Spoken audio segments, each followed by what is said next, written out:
പോ ജോലിക്ക് പോ, കാശുണ്ടാക്ക്. $15.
രാവിലെ പോകാൻ മടിയായിട്ടിരിക്കുകയാണല്ലേ? മടിയായിട്ടല്ലോ. വീണ്ടും നമ്മൾ വടക്കോട്ടാണ് യാത്ര. തുടങ്ങി വെച്ചത് തീർക്കാൻ തീരുമാനിച്ചതിനാണ് നമ്മൾ ഇപ്രാവശ്യം പോകുന്നത്. കഴിഞ്ഞ തവണത്തെ എയർബിഎൻബി ദുരന്തം കാരണം നമ്മുടെ യാത്ര പകുതി വെച്ച് നിർത്തേണ്ടി വന്നു. അത് കഴിഞ്ഞ വീഡിയോയിൽ കാണിച്ചതാണ്. എന്നാൽ ഇത്തവണ അങ്ങനെ ഒരു അബദ്ധം ഉണ്ടാവാതിരിക്കാൻ വേണ്ടി നേരത്തെ 4 പേർക്കുള്ള ഒരു മോട്ടൽ നമ്മൾ ബുക്ക് ചെയ്തു. ഇത്തവണ നമ്മളിവിടെ 2 കൂട്ടുകാരുണ്ട്, ജിതിനും ആൻസിയും. പിന്നെ ഇത്തവണ നമ്മളെല്ലാം കണ്ടിട്ടേ തിരിച്ചു വരുന്നുള്ളൂ. ഇതൊരു ലോങ് വീക്കെൻഡ് അല്ല, ശനിയാഴ്ചയാണ് നമ്മൾ പോകുന്നത്. ഞായറാഴ്ച നമ്മൾ തിരിച്ചെത്തും. നല്ല കാലാവസ്ഥയാണ്. മിക്ക സ്ഥലങ്ങളും ഇങ്ങനെ മൂടൽമഞ്ഞിൽ ഒളിച്ചു നിൽക്കുകയാണ്.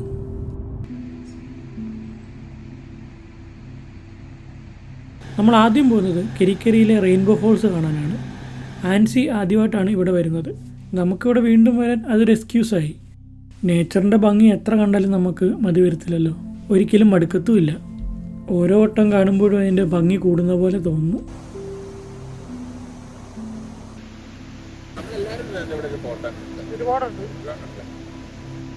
ഇവിടെ ഈ പ്ലാറ്റ്ഫോമിൽ നിൽക്കുമ്പോൾ ഞങ്ങൾ മറ്റൊരു കാര്യം ഓർത്തു. ഞാനും ജിതിനും ഇവിടെ നേരത്തെ വന്നിട്ടുണ്ട്, ഒരു 5 വർഷം മുന്നേ. അതൊരു ബോയ്സ് ട്രിപ്പായിരുന്നു. വേറെ ഫ്രണ്ട്സ്, വേറൊരു കാലം, ഞങ്ങൾ 2 പേരുടെയും വേറൊരു വെർഷൻ. പക്ഷെ അന്നും ഇന്നും വെള്ളച്ചാട്ടം മാറിയിട്ടില്ല, അതേ ഭംഗിയോടെ ഒഴുകുന്നു. പക്ഷേ ഞങ്ങൾക്ക് 2 പേർക്കും നല്ല മാറ്റമുണ്ട്. റെയിൻബോ ഫോൾസിനെ കുറിച്ചുള്ള ഡീറ്റെയിൽസൊക്കെ ഞാൻ കഴിഞ്ഞ വീഡിയോയിൽ പറഞ്ഞിട്ടുണ്ട്. ആ വീഡിയോ കണ്ടു വെക്കാൻ മറക്കല്ലേ. റെയിൻബോ ഫോൾസിന് നമുക്ക് 3-4 പ്ലാറ്റ്ഫോമുകളിൽ നിന്ന് കാണാൻ പറ്റും. മുകളിലും താഴെയായിട്ട് കുറേ വ്യൂ പോയിൻറ്റുകളുണ്ട്.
റെയിൻബോ ഫോൾസിൽ നിന്ന് നമ്മൾ നേരെ പോകുന്നത് കെരിക്കരിയിലുള്ള മിഷൻ സ്റ്റേഷനിലേക്കാണ്. വണ്ടി ഓടിച്ചെത്തിയപ്പോൾ തന്നെ നമുക്ക് ഈ ഏരിയ നന്നായി ഇഷ്ടപ്പെട്ടു. നല്ല ഭംഗിയുണ്ട്. പ്രകൃതിയുടെ ഭംഗിയും ഒരുപാട് ഹിസ്റ്ററിയുമുള്ള സ്ഥലമാണ്. പിന്നെ നല്ല ഫുഡിനും ഡ്രിങ്ക്സിനൊക്കെ ആയിട്ട് ഇവിടെ ഒരു റെസ്റ്റോറൻറ്റും ബാറും ഒക്കെ ഉണ്ട്. ഒരുപാട് നേരം നമുക്ക് ചില്ല് ചെയ്യാൻ പറ്റിയ സ്ഥലമാണ്. ഇവിടം ഭംഗിക്ക് മാത്രം പേരുകേട്ടതല്ല, കൂടുതൽ ആഴമേറിയ മറ്റൊന്നിവിടെ ഉണ്ട്. ജോർജിയൻ ആർക്കിടെക്ചറിൽ നിർമ്മിച്ച ബിൽഡിങ്ങുകൾക്കും ചിട്ടയോടെ മെയിൻറ്റെയിൻ ചെയ്യുന്ന ഈ തോട്ടങ്ങൾക്കും എല്ലാം അടിയിൽ മൂളുന്ന മറ്റൊന്ന്. അവർ അവരുടെ വെപ്പൺസ് വെക്കാനും അവരുടെ ഫുഡ് ഐറ്റംസും പിന്നെ മൗര്യകളുമായിട്ടുള്ള ട്രേഡിങ്ങിൻ്റെ ബേസും ഇതായിരുന്നു. ഈ പുഴക്കരയിൽ ട്രേഡിങ്, പറ്റിക്കൽ, അവരുടെ സ്ഥലം മൊത്തം എഴുതി മേടിക്കൽ, ഇതൊക്കെ ഇവിടെ ആയിരുന്നു നടന്നു. ഞാൻ പറയുന്നതല്ല ഫ്ലോയും കളയും. ഇവിടെയാണ് ന്യൂസിലൻഡിലെ നേറ്റീവ്സായ മൗറികളും യൂറോപ്യൻ കുടിയേറ്റക്കാരും ആദ്യം ജീവിക്കുകയും ട്രേഡ് ചെയ്യുകയും ബന്ധങ്ങൾ കെട്ടിപ്പടുക്കുകയും ചെയ്തത്. ങ്ങാപുഹി എന്ന മൗറി ട്രൈബിൻ്റെ ചീഫായ ഹോങ്ങി ഹിക്ക ഭയങ്കര പവർഫുള്ളായിട്ടുള്ള ചീഫായിരുന്നു. ആ സമയത്തെ ഏറ്റവും പവർഫുള്ളായിട്ടുള്ള വാർലോഡ് പുള്ളിയായിരുന്നു. ഈ ഹോങ്ങി ഹിക്കയുടെ പ്രൊട്ടക്ഷനിലും നിരീക്ഷണത്തിലുമാണ് ഇതെല്ലാം ഇവിടെ നടന്നത്. കെരിക്കരിയിലെ ഈ സ്ഥലം യാദൃശ്ചികമായിട്ട് തിരഞ്ഞെടുത്തൊരു സ്ഥലമല്ല. ഈ മുന്നിൽ കാണുന്ന നദി ഇതിനകം ഒരു പ്രധാന മൗറി ട്രേഡ് റൂട്ട് തന്നെയായിരുന്നു. ഉൾനാടൻ പ്രദേശങ്ങളെ കടലുമായിട്ട് ബന്ധിപ്പിക്കുന്ന ഒരു റൂട്ടായിരുന്നു ഇത്. ഈ മിഷൻ ഹൗസിൻ്റെ അപ്പുറത്തെ കരയിൽ ഒരു പാ ഉണ്ട്. ഇവിടുത്തെ ട്രൈബിൻ്റെ ഒരു ശക്തമായ സെറ്റിൽമെൻ്റ് ആയിരുന്നു ഈ പാ. രണ്ട് കംപ്ലീറ്റ്ലി ഡിഫറെൻ്റ് കൾച്ചറുകളുടെ ഈ ദുർബലവും സങ്കീർണമായ ബന്ധത്തിന് സുരക്ഷ ഉറപ്പുവരുത്തുന്നത് ഈ പായാണ്. ദ കെം ഹൗസ് അല്ലെങ്കിൽ മിഷൻ ഹൗസ് 1822 പൂർത്തിയാക്കിയ ഈ ബിൽഡിംഗാണ് ന്യൂസിലൻഡിലെ ഏറ്റവും പഴക്കമേറിയ യൂറോപ്യൻ ബിൽഡിംഗ്. നേറ്റീവ് തടി ഉപയോഗിച്ച് ജോർജിയൻ ശൈലിയിലാണ് ഇതിൻ്റെ നിർമ്മാണം. ആദ്യം ഇത് റവറൻഡ് ജോൺ ബട്ട്ലറിന് വേണ്ടിയായിരുന്നു നിർമ്മിച്ചത്. പിന്നെ മിഷനറി ജെയിംസ് കെമ്പും കുടുംബവും ഒരു 140 വർഷം ഇവിടെ താമസിച്ചു. അങ്ങനെയാണ് ഇതിനെ കെം ഹൗസ് എന്ന് പേര് വന്നത്. ഇന്ന് കെം ഹൗസ് ക്ലോസ്ഡ് ആയിരുന്നു, അതുകൊണ്ട് നമുക്ക് കയറാൻ പറ്റിയില്ല. പുറത്താണെങ്കിൽ ഏറ്റവും പഴക്കമേറിയ യൂറോപ്യൻ പൂന്തോട്ടവും പണ്ട് അവർ വെച്ച മരങ്ങളും എല്ലാം നല്ല ഭംഗിയോടെ മെയിൻറ്റെയിൻ ചെയ്ത് നിർത്തിയിരിക്കുന്നു.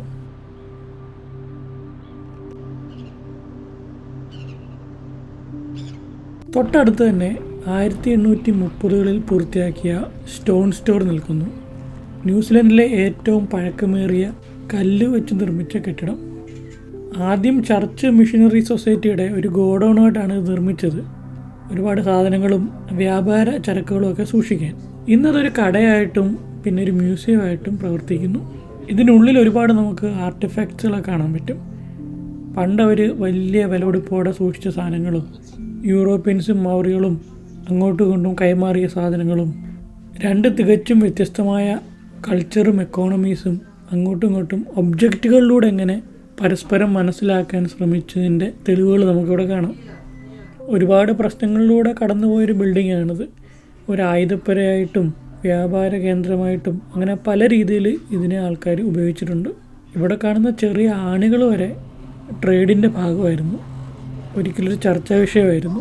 ഓരോ ഉപകരണവും ഒരു പ്രോമിസായിരുന്നു.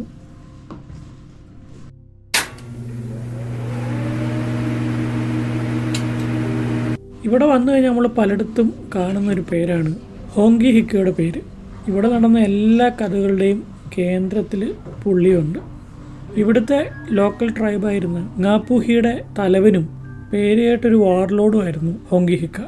യൂറോപ്യൻസ് കൊണ്ടുവന്ന മിഷൻ നിലനിൽക്കാൻ കാരണക്കാരനും പുള്ളി തന്നെയാണ്. ഹോങ്കി ഹിക്ക ഇതിനൊക്കെ സപ്പോർട്ട് ചെയ്തത് മതത്തിന് വേണ്ടിയല്ല, അത് നല്ലൊരു അവസരത്തിന് വേണ്ടിയായിരുന്നു. പണ്ട് ട്രൈബുകൾ തമ്മിൽ സ്ഥിരം യുദ്ധങ്ങളുണ്ടാവുമായിരുന്നു.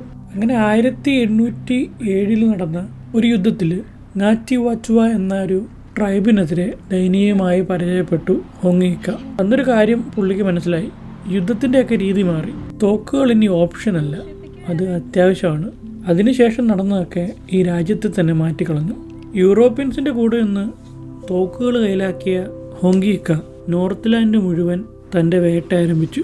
നോർത്തിൽ മാത്രമല്ല, തമാക്കി, വൈക്കാട്ടോ, റൊട്ടറുവ എല്ലായിടത്തും പുള്ളി ആഞ്ഞടിച്ചു.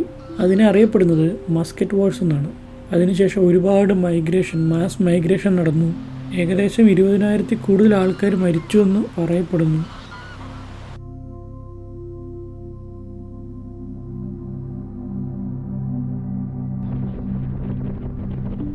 കെരിക്കരിയിൽ നിന്ന് നമ്മൾ തിരിച്ച് പാഹിയയിലെത്തി. ഉച്ചഭക്ഷണം കഴിക്കാനാണ് ആദ്യത്തെ പ്ലാൻ.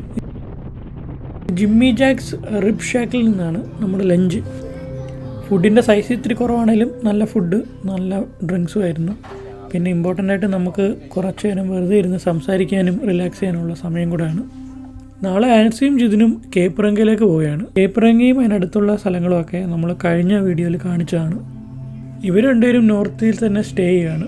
ഞങ്ങൾ നാളെ ഓക്ലൻഡിലേക്ക് തിരിച്ചു പോകുന്നു, ജോലിക്ക് പോകണം. ലഞ്ച് കഴിച്ച് കഴിഞ്ഞാൽ നമ്മൾ ബാഗൊക്കെ കൊണ്ടുവെക്കാനായിട്ട് മോട്ടലിൽ പോയി ചെക്ക് ഇൻ ചെയ്യണം. നല്ലൊരു മോട്ടലാണ്, ഞാൻ പേര് താഴെ കൊടുത്തേക്കാം. ഞങ്ങൾ 4 പേരും ഒരുമിച്ചുള്ളത് ഇന്ന് മാത്രമാണ്. അതുകൊണ്ട് ഇന്ന് നമുക്കതിൽ സ്പെഷ്യലായിട്ട് ചെയ്യണം. സോ നമ്മൾ റസലിലേക്ക് ഒരു ഫെറി എടുക്കാൻ തീരുമാനിച്ചു. പോയി വായിച്ചോ നോക്ക്. വായിച്ചു നോക്കി. എനിക്ക് കാർഡ് അല്ല അത് പേ ആണ്. എത്ര മണിക്കൂർ പേ ആണ്? 6 മണിക്കൂറോ? പോയിട്ട് കണ്ട് പേ ചെയ്യാൻ പറ്റില്ല. 6 മണിക്കൂറിന്റെ ഇല്ലല്ലേ? അപ്പോഴത്തെ വണ്ടി അവർ കൊണ്ടുപോയിരിക്കും.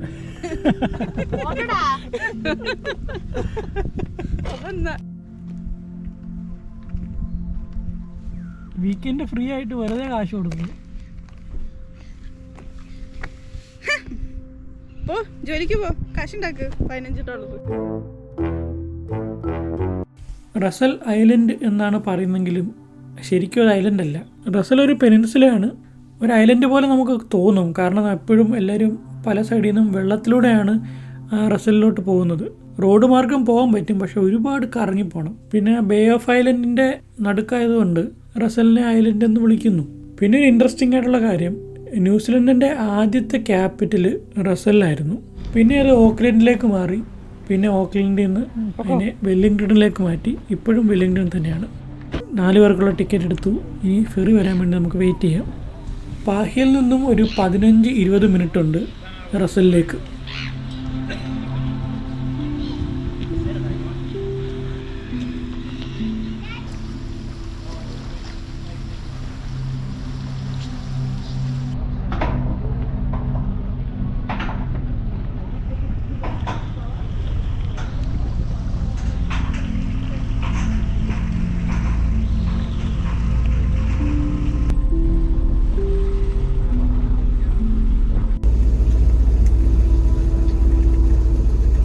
വെള്ളത്തിൽ നിന്ന് പാഹിയയുടെയും അടുത്തുള്ള ലാൻഡ് ഏരിയകളുടെയും പിന്നെ ഇടയ്ക്കിടയ്ക്ക് കാണുന്ന ചെറിയ ഐലൻഡുകളുടെയൊക്കെ ഭംഗി നന്നായിട്ട് ആസ്വദിച്ച് നമുക്ക് യാത്ര പോകാം.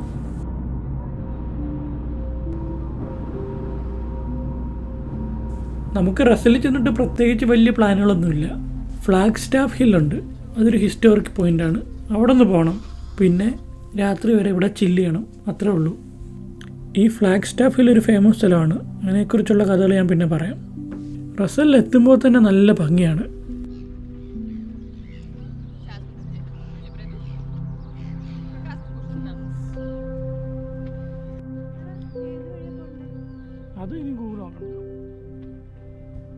പുറത്തേക്ക് ഇറങ്ങുമ്പോൾ തന്നെ നമ്മളെ ആദ്യം ആകർഷിക്കുന്നത് അവിടുത്തെ തെരുവാണ്. നല്ല ഭംഗിയും അതിൻ്റെ കൂടെ കുറേ ഓൾഡ് ബിൽഡിങ്സുകളും.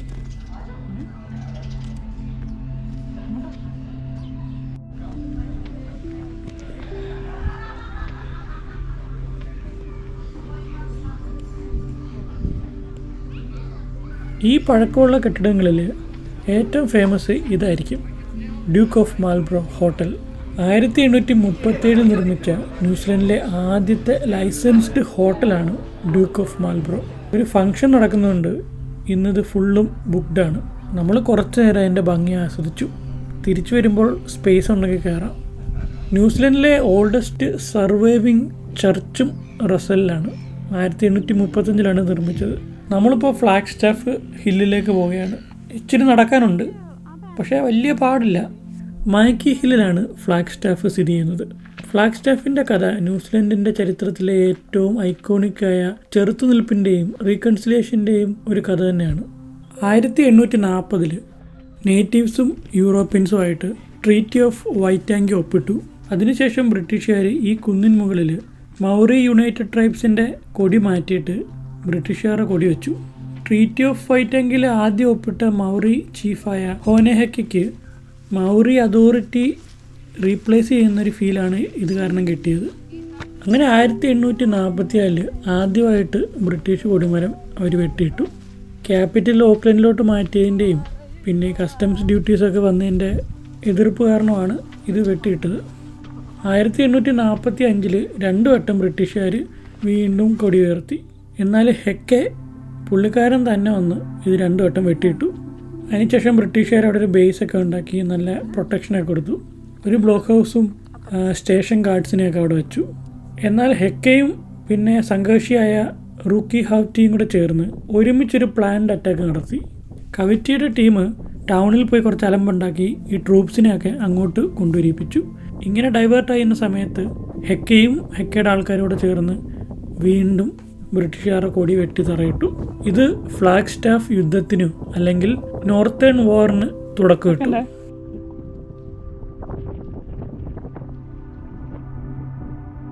എനിക്ക് ചാടാൻ പറ്റൂ? അത് കുഴപ്പമില്ല, ചാട്. ഇങ്ങോട്ട് അയ്യോ, ഇങ്ങോട്ട് ചാടാൻ പറ്റേ? അടിയോ?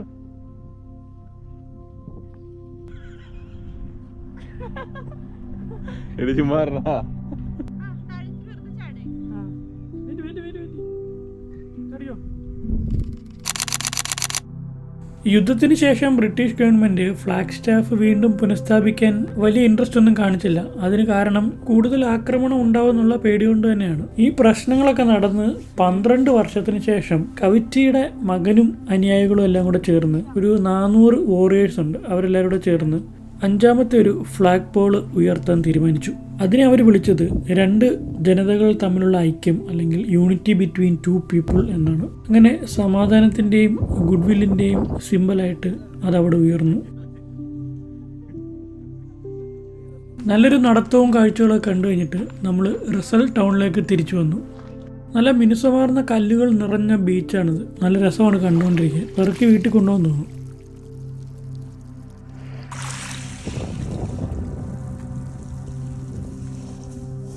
ബീച്ചിലേക്ക് തിരിച്ചു പോകുന്നതിന് മുന്നേ കുറച്ചു നേരം നമുക്ക് ഈ ടൗണൊക്കെ ഒന്ന് നടന്നു കാണാം.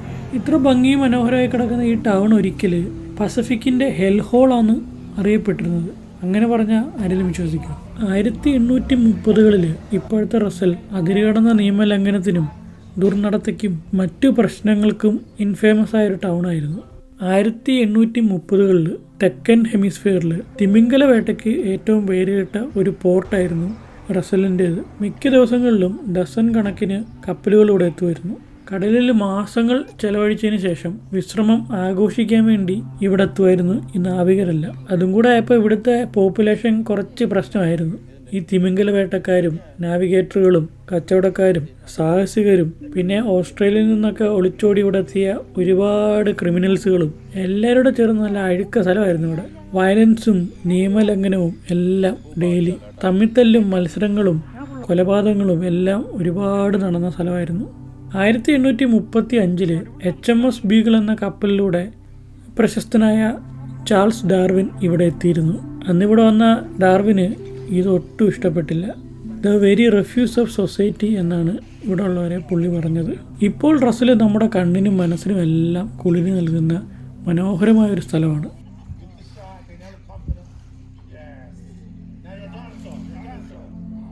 ടൗണിനോടുള്ള നടത്തമൊക്കെ കഴിഞ്ഞ ശേഷം കുറച്ചു നേരം ഇനി ബീച്ചിൻ്റെ സൈഡിൽ ഇരുന്ന് വെറുതെ ചില്ല് ചെയ്യാൻ തീരുമാനിച്ചു. ഒരുപാട് പേര് അവിടെ അങ്ങനെ ഇരിപ്പുണ്ട്. ചിലരൊക്കെ മീൻപിടുത്തത്തിലാണ്, മറ്റു ചിലർ ബീറും വൈനും ഫുഡും ഒക്കെ കഴിച്ചുകൊണ്ട് നല്ല കാഴ്ചകളൊക്കെ കണ്ടുപിടിച്ചിരിക്കുന്നു. നമ്മളാവട്ടെ പാഹിയിലേക്കുള്ള അവസാന ബോട്ട് വന്നിട്ട് പോയാൽ മതി എന്ന് തീരുമാനിച്ചു. ഞങ്ങൾക്കിപ്പോൾ നന്നായി വിശക്കുന്നുണ്ട്. അതുകൊണ്ട് തൊട്ടടുത്തുള്ള ബട്ടർ ഫിഷ് റെസ്റ്റോറൻറ്റിൽ പോകുന്ന തീരുമാനിച്ചു. ആദ്യം പുറത്തിരുന്ന് ഡ്രിങ്ക്സ് ആസ്വദിക്കാം. ഹലോ,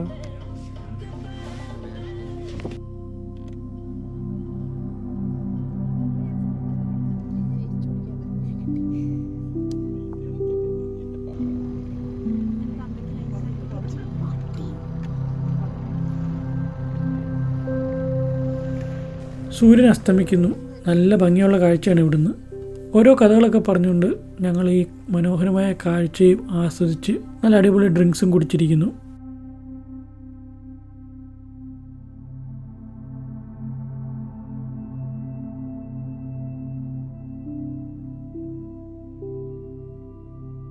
ചെറിയൊരു തണുപ്പ് വരുന്നുണ്ട്. ഇനി തണുപ്പ് കൂടും.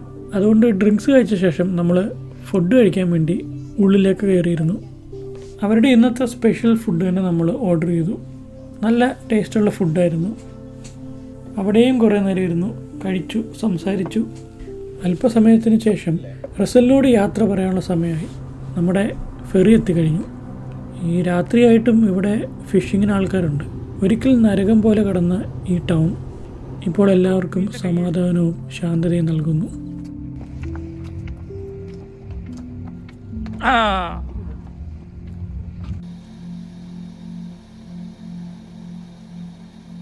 അടുത്ത ദിവസം രാവിലെ ആൻസിയും ജിതിനും വടക്കോട്ട് പോയി, ന്യൂസിലൻഡിൻ്റെ വടക്കേ അറ്റത്തേക്ക്. ഇനി ഈ പാഹയിൽ ഞങ്ങൾ രണ്ട് മാത്രമേ ഉള്ളൂ. ഏർലി മോർണിംഗിൽ പാഹ എങ്ങനെയുണ്ടെന്ന് കാണണമെന്നൊരാഗ്രഹമുണ്ട്. അതുകൊണ്ട് തന്നെ ഞങ്ങൾ നേരെ ടൗണിലേക്ക് ഇറങ്ങി. വളരെ ശാന്തമായി കിടക്കുന്നു, ഇന്നലത്തെ പോലെ തിരക്കൊന്നുമില്ല.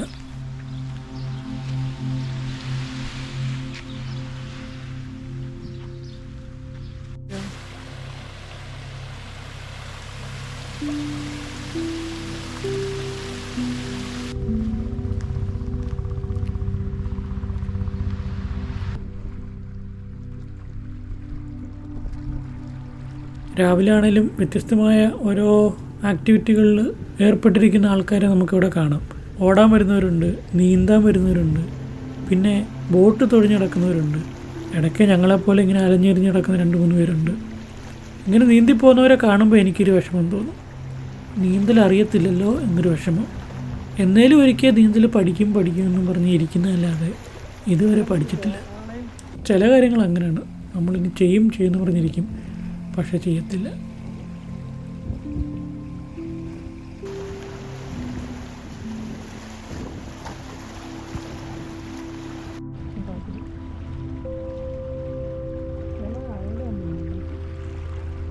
ബീച്ചിൽ കുറച്ച് സമയം ചിലവഴിച്ചതിന് ശേഷം ഇനി കോഫിയും ബ്രേക്ക്ഫാസ്റ്റും കഴിക്കാനുള്ള സമയമായി.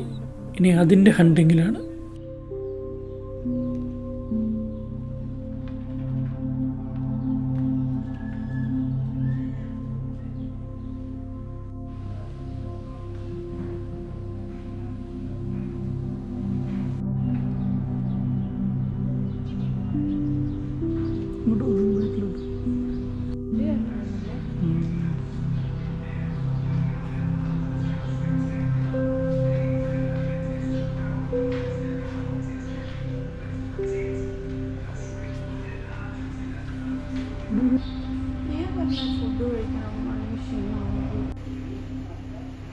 കുറച്ചു നേരം ഉള്ളിലൂടെയൊക്കെ നടന്ന ശേഷം നമ്മളൊരു നല്ല കോഫി പ്ലേസ് കണ്ടുപിടിച്ചു.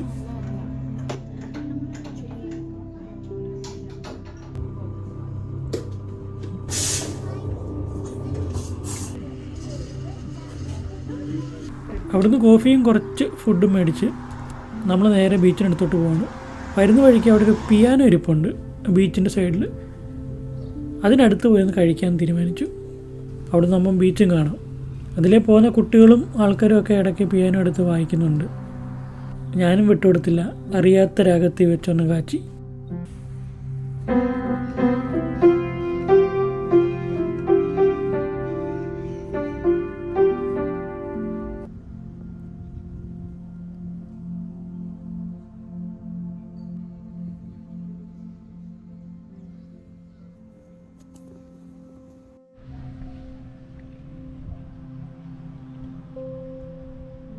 ബ്രേക്ക്ഫാസ്റ്റിന് ശേഷം നമ്മൾ വീണ്ടും കുറച്ച് നടക്കാനിറങ്ങി. ഒരു തിരക്കുമില്ല.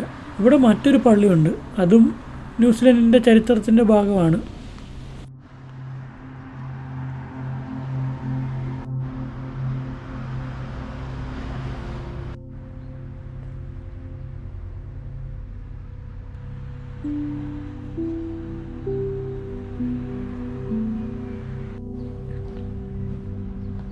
ഈ ബാറിൽ ഫ്രണ്ട് ഹൗസിൽ ജോലിയുണ്ട്.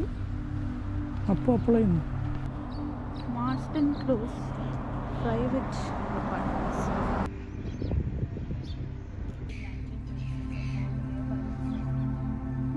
ടോയ്ലറ്റൊക്കെ ഇരിക്കുന്നു. അവിടെയും കുറച്ചു നേരം നടന്നിട്ട് നമ്മളിനി അടുത്ത സ്ഥലത്തേക്ക് പോവുകയാണ്.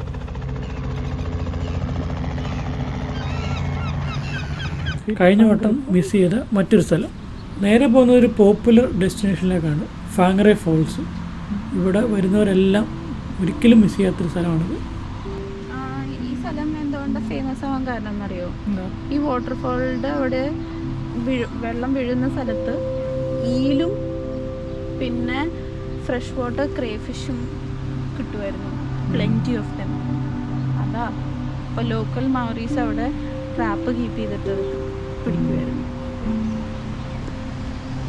ഫാങ്ങറെ സിറ്റി സെൻറ്ററിൽ നിന്ന് ഒരു 10 മിനിറ്റ് ഡ്രൈവേ ഉള്ളൂ.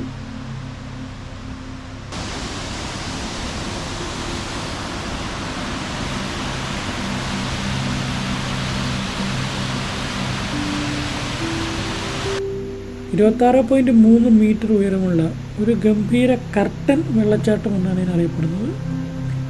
Easy accessible വാട്ടർഫോളാണ്. പാർക്കിങ്ങിൽ നിന്നും ജസ്റ്റ് കുറച്ച് നടന്നാൽ മതി ഇവിടെ എത്തും. പിന്നെ ഒരുപാട് വ്യൂയിങ് പ്ലാറ്റ്ഫോമുകളുണ്ട്. താഴോട്ട് നടന്നിറങ്ങിയാലും പല പല ആംഗിളിൽ നിന്ന് നമുക്ക് ഈ വാട്ടർഫോളിനെ കാണാം.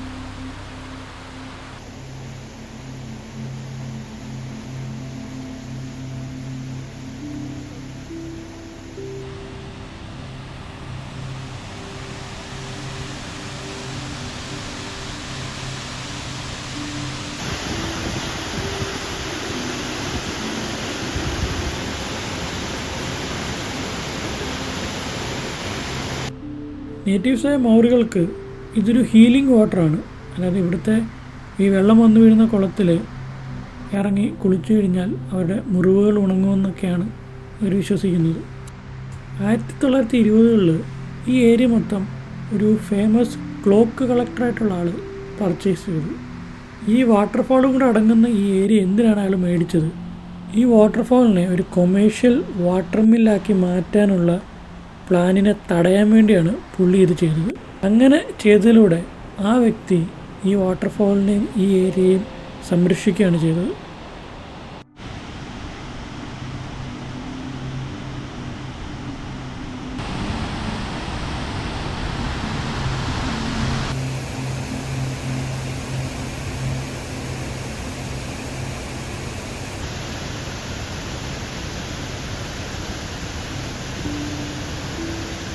ആയിരത്തി 1946 പ്രാദേശിക ബിസിനസ്മാൻമാരെല്ലാം കൂടെ ചേർന്ന് ഈ ക്ലോക്ക് കളക്ടറിൽ നിന്ന് ഈ ഭൂമി വാങ്ങാൻ വേണ്ടി പബ്ലിക് സബ്സ്ക്രിപ്ഷനിലൂടെ ഫണ്ട് ശേഖരിക്കുന്നു. എന്നിട്ട് ഈ ഏരിയയെ ഒരു പബ്ലിക് പാർക്കാക്കി മാറ്റി. അങ്ങനെ ഒരു കമ്മ്യൂണിറ്റിയുടെ എഫേർട്ട് കാരണം ഇതൊരു മനോഹരമായ പബ്ലിക് പാർക്കായി മാറി. കഴിഞ്ഞ തവണ വന്നപ്പോൾ ഇതൊന്നും കാണാൻ പറ്റിയില്ലല്ലോ എന്നൊരു വിഷമം ഉണ്ടായിരുന്നെങ്കിലും അതിപ്പോൾ മാറി. കഴിഞ്ഞ തവണ ഇതൊന്നും കാണാൻ പറ്റത് നന്നായെന്ന് ഇപ്പോൾ തോന്നുന്നുണ്ട്. അതുകൊണ്ടല്ലേ ഇപ്പം കൂട്ടുകാരുടെ കൂടെ ഇവിടെയൊക്കെ വരാൻ പറ്റിയത്. അവരുടെ കൂടെയുള്ള സമയം നമ്മൾ നന്നായി എൻജോയ് ചെയ്തു. 2 മനോഹരമായ വെള്ളച്ചാട്ടങ്ങളും ഒരുപാട് ചരിത്രം നിറഞ്ഞ സ്ഥലങ്ങളും പിന്നെ നല്ല കുറച്ച് ഓർമ്മകളും ഈ യാത്ര നമുക്ക് സമ്മാനിച്ചു. ഇനി നമ്മൾ തിരിച്ച് ഓക്ലൻഡിലേക്ക് മടങ്ങുകയാണ്. നാളെ മുതൽ പണിക്ക് പോകണം. ഇനിയും അവസരം കിട്ടിയ നോർത്ത് ലാൻഡിലേക്ക് ഞങ്ങൾ വരും. മിക്ക സ്ഥലങ്ങളും ഞങ്ങൾക്ക് എത്ര കണ്ടാലും മതി വരില്ല. വീഡിയോ ഇതുവരെ കണ്ടതിൽ എല്ലാവർക്കും നന്ദി. ഇനി നമുക്ക് മറ്റൊരു വീഡിയോയിൽ കാണാം. അതുവരേക്കും ബൈ ബൈ.